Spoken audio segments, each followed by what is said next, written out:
toutes et à tous, c'est Ama, j'espère que vous allez bien. On va parler Bitcoin aujourd'hui, continuation de cette capitulation qu'on avait visualisée hier sur l'indicateur de Socrate. C'était extrêmement intéressant, on travaille encore dessus bien évidemment, on continue les backtests. On va parler de mon investissement 1 sur Bitcoin, beaucoup d'incompréhension par rapport à ce placement et effectivement, on n'achète pas des couteaux qui tombent.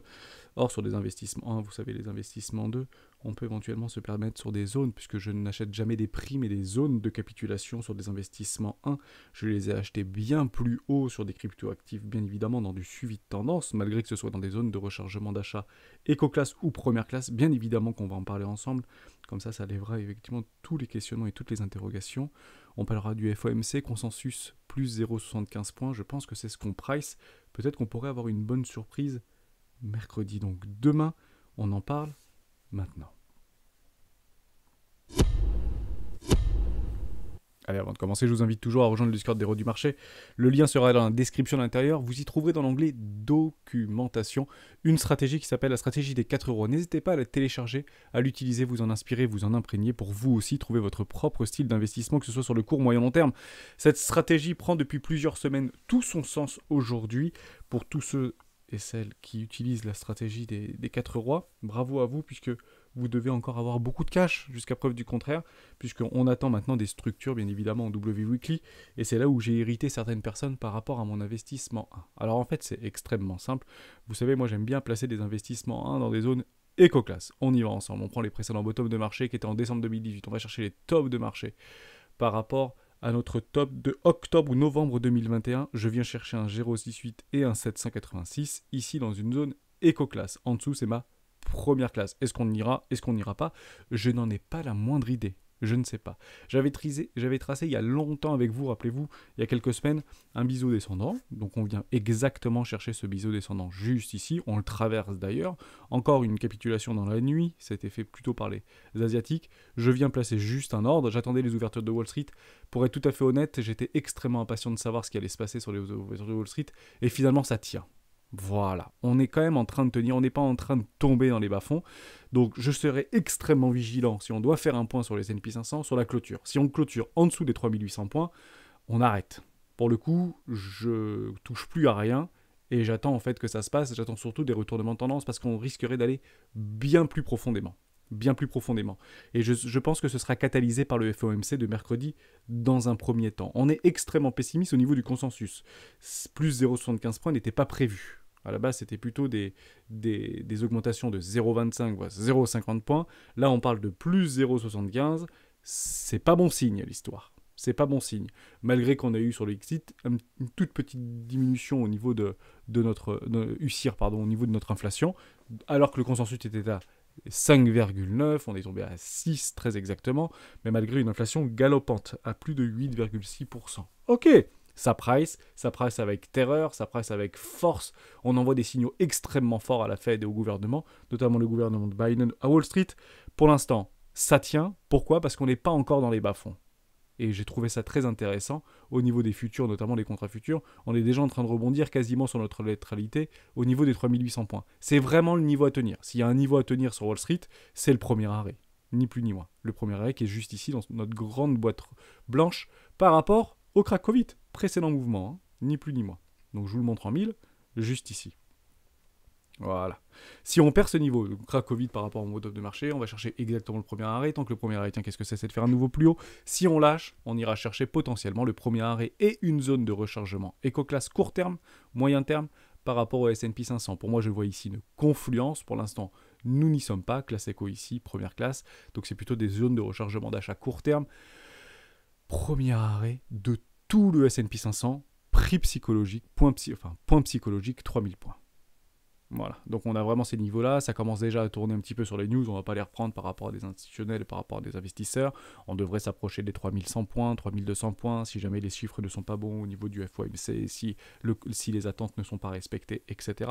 Effectivement, ce serait un niveau parfaitement plausible à aller chercher. Ça continuera extrêmement fort à cracher au niveau de Bitcoin et au niveau de nos cryptoactifs.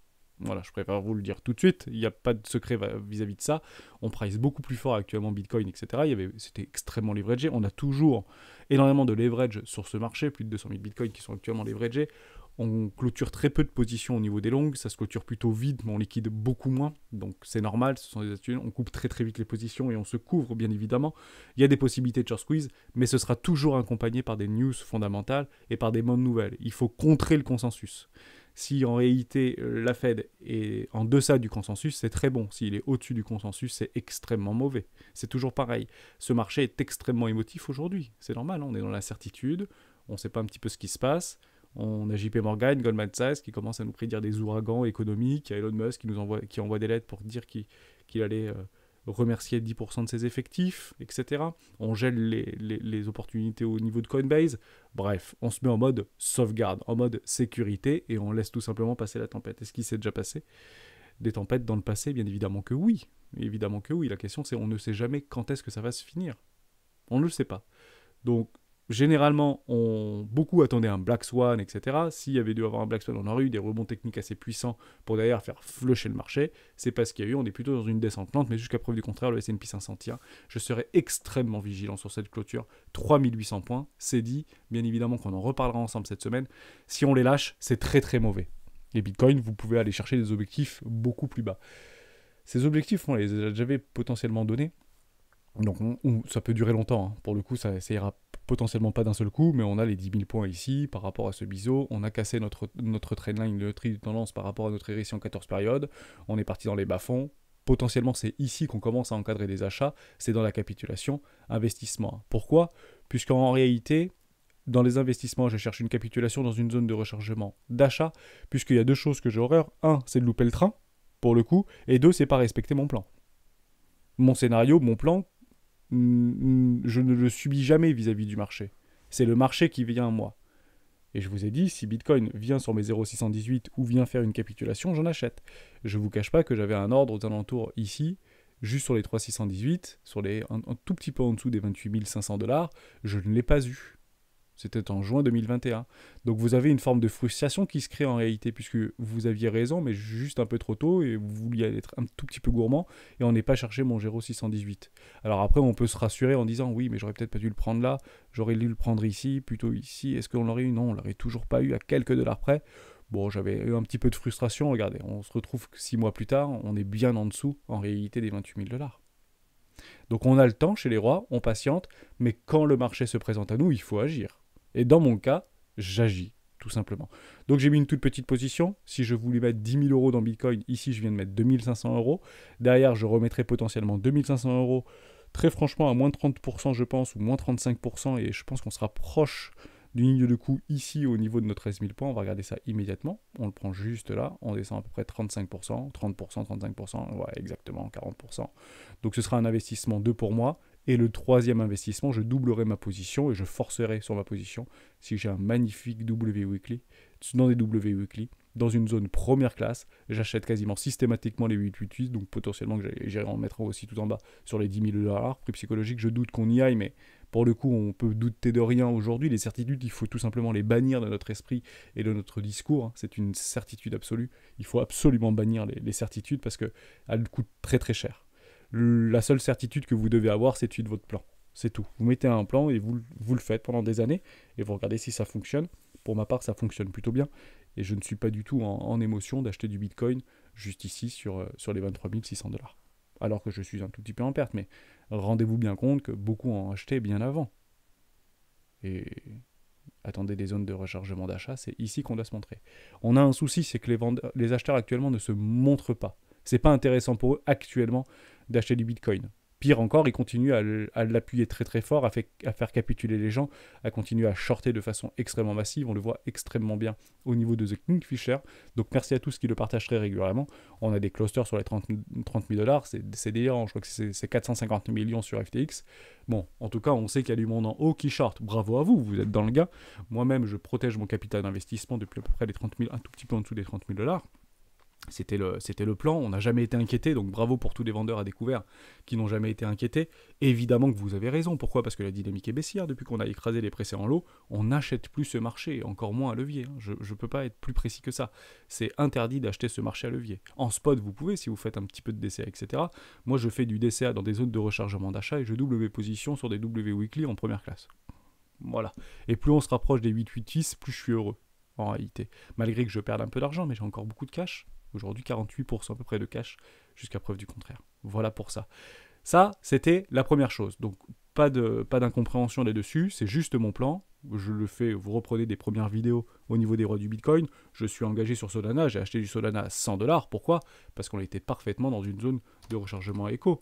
Je perds beaucoup d'argent sur Solana, mais j'ai encore beaucoup de cash et il me reste de l'argent pour pouvoir réinvestir. Qu'est-ce que j'attends maintenant? Un magnifique W Weekly. Plus ça descendra, plus mon prix moyen en réalité descendra. Mais ça ne me dérangeait pas du tout d'acheter ici sur les 100 $. Et puis rappelez-vous, quand on était à 260 $, beaucoup rigolaient pour qu'on arrive à 100 $. On reprend un petit peu de recul. Vous voyez ce que je veux dire? Alors, si on pense qu'on va acheter les tops de marché, on va vendre les tops de marché, qu'on va acheter les bottoms de marché, ça n'existe pas en réalité. Ça, c'est pas possible. Les seules personnes qui peuvent éventuellement vendre les tops de marché et acheter les bottoms de marché, c'est celles et ceux qui font le marché. Ni plus ni moins. Donc si vous vous appelez Goldman Sachs ou JP Morgan et que vous voulez investir à peu près 100 milliards de dollars dans le Bitcoin, à ce moment-là, vous avez potentiellement les ressources nécessaires pour pouvoir poser des bottoms de marché et créer des tops de marché. Jusqu'à preuve du contraire, on ne voit pas en fait de retournement de tendance. On ne peut pas acheter ce marché de façon rationnelle si on est déjà investi sur ce marché. Alors, sauf DCA, etc. Mais qu'est-ce que j'attends sur Solana? Et je crois en Solana, malgré tous les déboires qu'ils ont actuellement, petits problèmes au niveau de leur blockchain, etc. Oui, mais il y en aura encore. On est au début du rien au niveau des cryptoactifs. Reprenez, pour celles et ceux qui étaient... je sais qu'il y a beaucoup d'informaticiens, je pense notamment à Géo. Géo, fais-nous éventuellement un retour par rapport, si tu utilisais Google en 2005 ou Google en 2002. Bon, c'est pas le Google d'aujourd'hui, si vous voulez. D'accord? Pourtant, ils sont encore là et aujourd'hui, ça fait partie des GAFAM. Alors, je ne dis pas que Solana se fera partie d'une GAFAM, mais je pense que Solana est potentiellement un bon candidat, c'est tout. Et c'est ça que je vise en réalité. Je cherche des candidats. Je pense que si aujourd'hui, on n'a pas justement, humblement parlant, la possibilité de prédire qui sera le prochain Google de la crypto-monnaie. Encore faudrait-il qu'il en existe un et que ça continue à marcher, parce que jusqu'à preuve du contraire, on ne sait pas si ça va continuer de décoller. Si je suis là aujourd'hui et si j'investis sur ce marché, c'est que j'y crois bien évidemment, et je pense que vous aussi. Mais je ne peux pas prétendre que Solana soit le prochain Google. Par contre, si Solana est le prochain Google, j'aurai du Solana. Et en discutant un petit peu avec quelques membres du marché, je pense que le Google de la crypto-monnaie, on ne le connaît pas encore. Mais donc c'est pour ça que je fais des recherches, c'est pour ça que je rentre un petit peu profondément dans les fondamentaux. C'est vrai que tous les projets de Vitalik Buterin peuvent être intéressants, Ada Cardano pouvait être intéressant, Solana est très intéressant, EGLD est très intéressant, et on a tendance à penser aujourd'hui à un EGLD en dessous des 50 $, que finalement c'est du scam, finalement c'est pas bon, finalement tout ça. Oui, bah quand il sera à 850 $, on pensait que... Voilà. Et c'est toujours la même chose, mais en fait les réactions sont complètement logiques. Beaucoup d'émotions.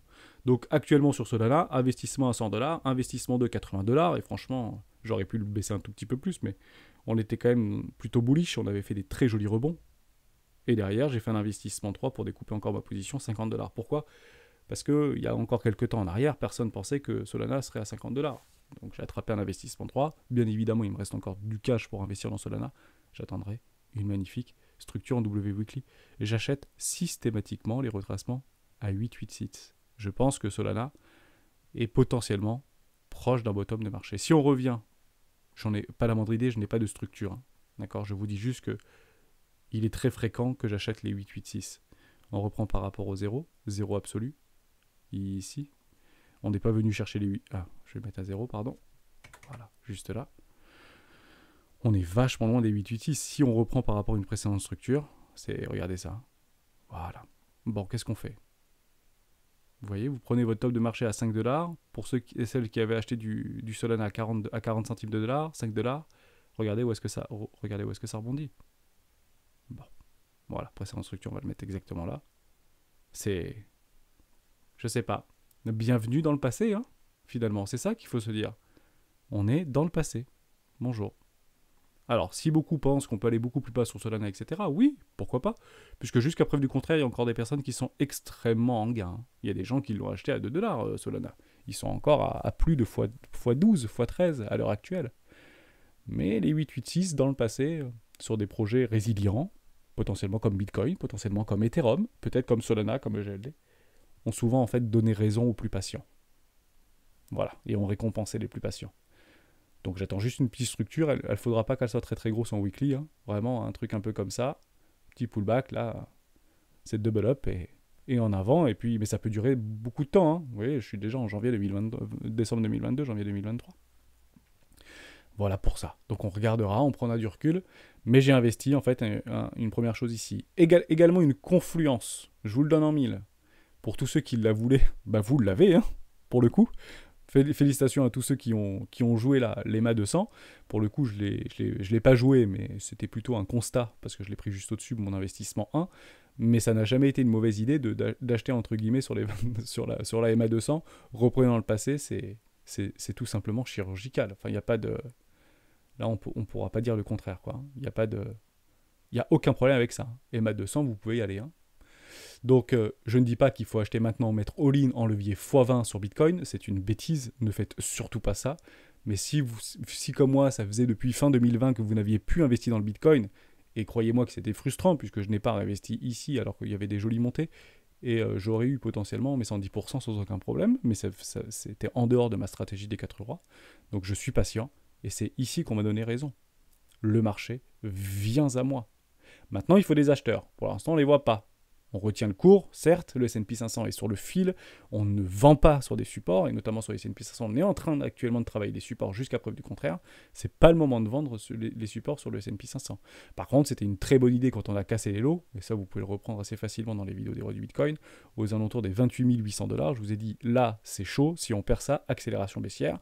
Donc ça a travaillé, ça a travaillé, ça a travaillé, ça a travaillé. Je suis couvert jusqu'aux 34 500 $ pour me faire prendre mon edge, mais jusqu'à preuve du contraire, ça peut partir à 10 000 $ ou à 6 000 $ au niveau du Bitcoin. Tant que les échangeurs tiennent, entre guillemets, tout se passe bien dans le meilleur des mondes. Ça, c'était super important. On fait juste aussi un tout petit tour au niveau des longues. Par rapport à BitMEX, Bittrex, me semble. Ouais, hop, pardon. Sur Bitfinex, waouh, c'est impressionnant. Ça tourne un petit peu sur les réseaux sociaux, etc. Donc, grosso modo, quand on arrive sur des tops, entre guillemets, de marché au niveau des longues par rapport aux instituts, parce que Bitfinex, c'est quand même assez institutionnel, gros portefeuille. Donc, regardez, hein, décembre 2019, regardez février 2020, regardez ici, on regarde le dernier, si vous voulez, le 19 juillet 2021, donc la semaine du 19 juillet 2021. Vous regardez ici, mais ne regardez même pas ça, parce que quand ça part, ça va partir, très probablement. Alors, c'était le 19 juillet 2021. Enfin, on ne peut pas faire mieux en réalité. Hein. On était exactement ici. Voilà. Et on avait, entre guillemets, des longues au plus haut. Après, les longues se déchargent dans la montée. Et actuellement, on voit un truc incroyable. Donc, billet psychologique de plus, tout ce que vous voulez. Est-ce qu'on a trouvé le bottom du marché ou pas? J'en ai strictement pas la moindre idée. Mais pour le coup, c'est impressionnant de se dire que il y a du long en réalité. Et c'est pas des petits portefeuilles qui sont là-dedans. Hein. Ce sont des très très gros portefeuilles qui ont une idée potentiellement derrière la tête. Donc, est-ce qu'il faut le jouer? Non. Est-ce qu'il faut commencer potentiellement à ouvrir l'œil par rapport à celles et ceux qui voulaient bien évidemment investir dans le Bitcoin ou dans Ethereum? Parce que Ethereum m'intéresse également. Hein, j'en ai toujours en portefeuille, mais j'en avais pas racheté depuis très très longtemps de l'Ethereum. Pour le coup, on est bien dans une classe éco, on est dans une zone de liquidité et de capitulation. On est exactement venu chercher notre EMA 200. C'est formidablement chirurgical. Je vous le prenais comme ça, regardez. Hein. Ça, c'est très drôle aussi. On va enlever l'EMA 200. Regardez où est-ce que ça a clôturé. Je vous l'ai mis ici, la EMA 200. Exactement ce petit trait jaune. Bon, on prend la clôture de la bougie en délit. Bon, bah voilà. EMA 200, elle est ici. On a clôturé à 27 $ au-dessus. Intéressant l'histoire. Comme quoi la technique reprend ses droits quand même. Dans la capitulation, dans la peur extrême, on est juste venu chercher une EMA 200, comme souvent nous l'avons fait dans des bear markets, et ça fait plusieurs maintenant semaines, voire plusieurs mois pour certains, et on peut s'accorder à le dire que nous sommes dans bear market. Généralement, on arrive sur des capitulations aux alentours de la EMA 200, et a souvent été une bonne entrée. Je le répète, pas de levier à l'achat dans des dynamiques baissières.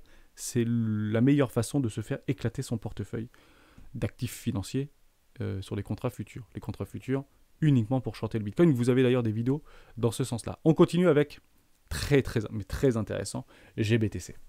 On en a parlé hier avec un membre du Discord. Vous vouliez l'entrée parfaite au niveau de Bitcoin.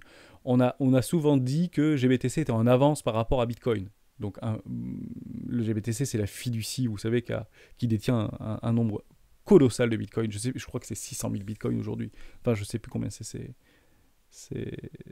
beaucoup, non, 100 000 Bitcoin. Enfin, je ne sais plus combien de Bitcoin ils détiennent, mais beaucoup... non, c'est pas GBTC, Grayscale, pardon, excusez-moi, je dis n'importe quoi. Grayscale, si, GBTC, Grayscale, pardon. Donc, ouais, je crois que c'est 670 000 bitcoins. Il faudrait, j'ai regardé tout à l'heure, mais ils n'ont pas encore continué à racheter du bitcoin. On attendra les news, ça ce sera des news très intéressantes pour savoir si oui ou non Grayscale continue à acheter des bitcoins et du Filecoin et du Basic Attention Token et du tout ce que vous voulez, du Solana, pour pouvoir les proposer demain aux institutionnels. Ce sera des excellentes news qui passeront inaperçues pour beaucoup, entre guillemets, des médias mainstream. Donc nous, on le sera, mais tous ceux qui écoutent de loin le Bitcoin et qui ne le savent pas, ne le verront pas. Et c'est ici, potentiellement, qu'il y a des news qui accompagneront ce marché. Donc on attendra bien les retournements de tendance, les retournements de situation. Actuellement, on est extrêmement baissier, mais on est pile venu clôturer et travailler exactement sur la ligne de coût. Si on pense ici qu'au niveau de GBTC, Bitcoin est aux alentours des 13 000 $, ici c'est un peu 17 000, ou 13 000 $ sur GBTC, on est exactement venu le travailler une fois, et derrière on transperce, mince, et on arrive dans une première classe sur GBTC. Extension, vous vous rappelez qu'on avait fait des extensions au niveau des 618, peut-être que c'est ici le signal, notamment sur GBTC, pour aller chercher cette target, donc encore une petite continuation potentiellement baissière sur Bitcoin, mais peut-être que GBTC pourrait leader ce marché. C'est pas complètement une hérésie, mais partez du principe que on n'est pas sur les bas-fonds des bas-fonds des bas-fonds, alors que les frais sont extrêmement élevés, c'est le Grayscale, c'est 2% à peu près. C'est quand même pas rien. Donc, bon, est-ce qu'on, entre guillemets, on est en train de... Évidemment, on est en bear market, évidemment, on est en train de mourir, en train de désespérer. Il faut juste prendre du recul et puis la technique reprendra ses droits, tout simplement. On aura des rebonds, on aura tout ça. Il n'y a aucun souci là-dessus. Ça, c'était super important. Demain, j'ai eu pas mal de retours par rapport à Bybit. Donc j'ai créé un petit salon, n'hésitez pas à y aller, c'est Bybit Aid si vous avez besoin par rapport au bonus, vous savez dans les liens parrainage par rapport à la vidéo de dimanche, 50 $, etc. Sur les produits dérivés, vous avez les articles que Cabal nous avait proposés, donc il faut attendre une quinzaine de jours, c'est un peu compliqué, j'ai quelques retours par rapport à des validations. N'hésitez pas à me solliciter parce que j'ai la main avec eux, donc je les relance régulièrement, je les ai encore relancés ce matin. Également, ça passe de partout, zéro frais sur la carte, etc. Bon, un petit FUD quand même sur le zéro frais, donc quand ça va bien je le dis, quand ça va mal je le dis aussi. Vous mettez 1000 € en carte crédit card, vous récupérez 1028 USDT, bien évidemment, donc on est bien d'accord, zéro frais. Si vous passez en CEPA, bon, vous êtes à 1052. En gros, on m'explique sur le Discord de Bybit que non, c'est les spreads qui ne sont pas les mêmes sur les cartes bancaires. Depuis quand les spreads ne sont pas les mêmes sur les cartes bancaires? Donc je peux bien tout entendre, mais à un moment donné, un spread ou des taux de change, que ce soit en carte bancaire ou que ce soit en virement CEPA, c'est la même chose en réalité, donc on ne la fait pas. Donc c'est pas du zéro frais, c'est pas vrai, c'est 1,8% de frais, mais c'est juste mytho, donc il faut le dire quand il faut le dire. Potentiellement, privilégiez les virements CEPA si ça vous intéresse. Moi je suis passé par Capital, ça marche extrêmement bien, en 24 heures c'est fait. Et d'ailleurs, prenez le temps, je suis pas pour les cartes bancaires, moi, sur les échangeurs, parce que on réagit souvent dans l'émotion, on veut mettre 1000 balles vite fait, ou 500 balles vite fait, ou bien plus, pourquoi pas, mais c'est souvent de l'émotion, je privilégie moi systématiquement les virements CEPA, et de toute manière vous aurez déjà une bonne indication par rapport à ce qui pourrait se passer dans les prochains jours, potentiellement de la clôture de cette semaine, voire clôture trimestrielle. Tout sera canalisé par le FOMC de mercredi, ok, par rapport à la remontée des taux. Est-ce qu'on sera oui ou non dans le consensus ou pas, ni plus ni moins. Donc ça, c'était à peu près ça. Dernière chose par rapport à des V-bottom, je l'ai vu beaucoup passer en fait sur le Discord, pas de problème avec ça. V-bottom confirmé, si on ne revient pas sur un W weekly, cherchez en fait la ligne de coup. C'est ici en fait que vous aurez votre V-bottom. Il faut qu'on vienne aspirer les 26 580 $. C'est exactement là par rapport à un bottom entre guillemets potentiel. On est venu le travailler. Donc ça maintenant on la lève, c'est plus potentiel parce qu'il n'existe plus. Derrière, vous avez un V-bottom si vous n'avez pas de structure et qu'on vient clôturer au-dessus de la bougie précédente, et moi je les utilise en weekly. Ok, exactement crack Covid. Vous avez ici bien évidemment un V-bottom, pourquoi? Parce qu'on n'est pas venu rechercher les 618, mais vous avez avalé entre guillemets la bougie précédente ici. On le voit très très bien, peut-être que c'est ça qui va nous arriver, mais vous aurez le signal au moins. Pour tous ceux qui attendent des W ou des structures en W weekly, si Bitcoin doit lead le marché, partez du principe qu'il y a 1 semaine, 2 semaines, 3 semaines, 4 semaines, 5 semaines, 6 semaines, 7e semaine, on a avalé la bougie du crack Covid, il y avait eu des bonnes news, impression monétaire, tout ce que vous voulez, tout va bien dans le meilleur des mondes, et puis d'ailleurs on est reparti, on n'est jamais revenu entre guillemets travailler sous ces précédents lots. Ok, on n'est jamais revenu. Alors que c'est un vrai billet psychologique, puisque beaucoup l'attendaient pour pouvoir réinvestir dans Bitcoin, et Bitcoin est parti sans nous, entre guillemets, ou sans eux, ou sans qui vous voulez. Ok, donc c'est à ce moment-là qu'on dit ok, c'est un V-bottom. Tant qu'on ne vient pas à clôturer une bougie en weekly au-dessus bon, des 27 000 $, comme ça fait à peu près court, 27 000 $ prix rond, bah, partez du principe qu'on peut toujours en fait travailler là-dedans et structurer des choses à l'intérieur, etc. Alors oui, nous avons les options, c'est toujours pareil hein, au niveau de la fin du mois. Ce sera donc le 17, me semble-t-il, sur les c'est baissé, pardon, sur le 24, excusez-moi. On a baissé à 32 000 $. Il y a des gens qui sont méga chauds sur les 40 000 $. C'est impressionnant. En fait, ça achète comme des fous. Je dis OK. Je pensais plutôt qu'on allait dans les bas-fonds du désespoir. En réalité, vous avez deux camps qui s'affrontent. 20 000 $ qui a explosé au niveau des puts et les 40 000 $ qui ont explosé au niveau des calls. Donc, on va laisser les baleines s'entretuer. Nous, on attendra potentiellement nos structures. Et on suit les stratégies, ni plus ni moins. Voilà. Donc, c'est un petit peu l'idée. Qui gagnera, on n'en sait rien. Pour l'instant, bah, on se met en retrait. Et parfait pour Monsieur Lucas, je lui avais demandé pour EGLD s'il avait conservé entre guillemets sa position de hedge, puisqu'en fait c'est difficile, et j'ai eu quelques commentaires dans ce sens-là vis-à-vis des cryptos ou Bitcoin, hein, si vous l'avez hedgé, que vous avez coupé parce que vous aviez peur d'un rebond par rapport à The Kingfisher sur un billet psychologique, faites attention à ces billets-là. Hein, ce n'est que des billets psychologiques de plus, ni plus ni moins. Ce n'est pas parce qu'on voit sur des clusters de Kingfisher, là sur les 30 000 $, que de maintenant à demain on sera là-haut. C'est pas vrai. On peut aller beaucoup plus bas.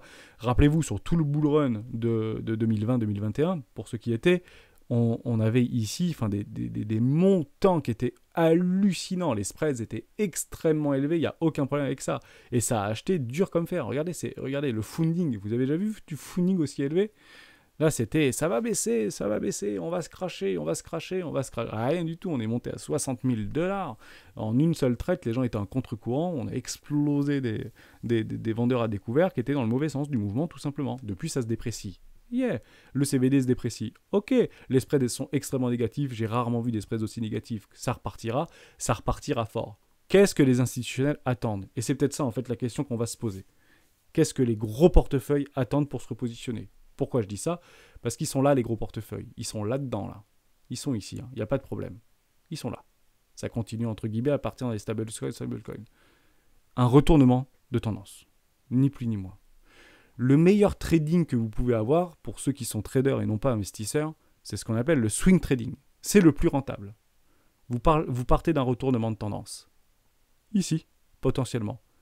Ici, ça ne marche pas tout le temps, hein, potentiellement. Ici, avec des magnifiques W weekly, potentiellement. Ici, potentiellement. Et derrière, vous allez chercher du suivi de tendance. Tac, tac. Tous les premiers arrêts, vous les achetez. Ici, vous perdez. On attend quoi? W weekly. Tous les premiers arrêts, vous les achetez. Boum, ça part. W weekly, on va chercher des ratios de 1 pour 1. Crack Covid, perdu. Vous êtes à peu près mitigé, vous êtes à peu près à l'équilibre. Prenez bien vos profits. Et derrière, tous les premiers arrêts, vous les baillez, et vous voyez jusqu'à temps que ça ne marche plus. Retournement de tendance, merci pour le M-Top en weekly ici, ça nous a fait plaisir. Et derrière, on a pu protéger de façon assez soutenue notre portefeuille d'actifs financiers, notamment cryptoactifs ici, parfait. Et puis derrière, on refait la même chose, W weekly suivi de tendance. C'est ça qu'on attend, c'est ça qu'on attend à partir de maintenant, si vous voulez potentiellement suivre le move. Et ça va partir. Et on le verra. Hein. N'y pensez pas différemment. On est dans une excellente zone, une excellente localisation actuellement au niveau de notre retracement, au niveau des Fibonacci. Toutes les planètes, entre guillemets, s'alignent dans une capitulation, elle est plus totale, le fear and greed n'a jamais été autant dans la peur, on est dans un enfoncement de survente comme jamais, on est plutôt en train de regarder où est-ce qu'on va prendre des shorts sur le tard, et ça clairement, ça fera que alimenter des retournements de tendance et des fortes hausses. Ok? Mais pour l'instant, on prend du recul, voilà, je voulais juste vous mettre un petit peu dans le contexte et de répondre à ces questions-là, ni plus ni moins. Et on parle Bybit demain, table des rois au niveau de Géo par rapport à la table des rois, donc on va utiliser ça, c'est un super travail qu'il avait fait.